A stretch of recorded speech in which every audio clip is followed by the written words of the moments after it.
Mahaba ang listahan ng mga parangal ng bowling legend na si Paeng Nepomuceno mula sa 6 na World Cup Championship, SEA Games hanggang sa 3-time Guinness World Record.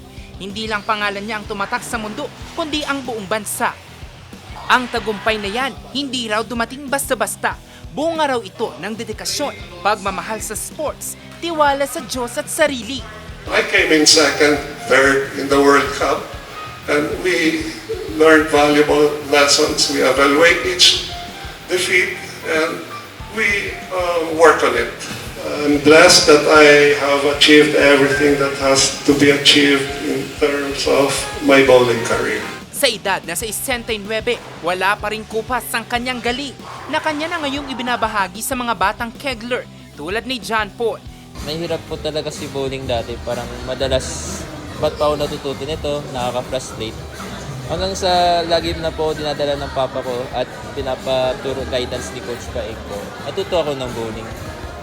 Through the years po, nagka-craft din ako ng sarili kong competitiveness in bowling. Also, inaalam ko din yung strategy ko. So, in this day and age, pasalamat din po ako na marami na din na experience in bowling, locally and internationally.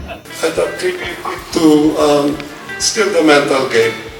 They have to work on their physical game and mental game because each athlete at a certain elite level, the physical part of the game is almost equal.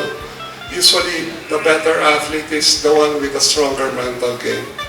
Sa ngayon, hiling niya na matutukan din ng mga bowling athletes sa bansa. Jose Robert Inventor, RNG News.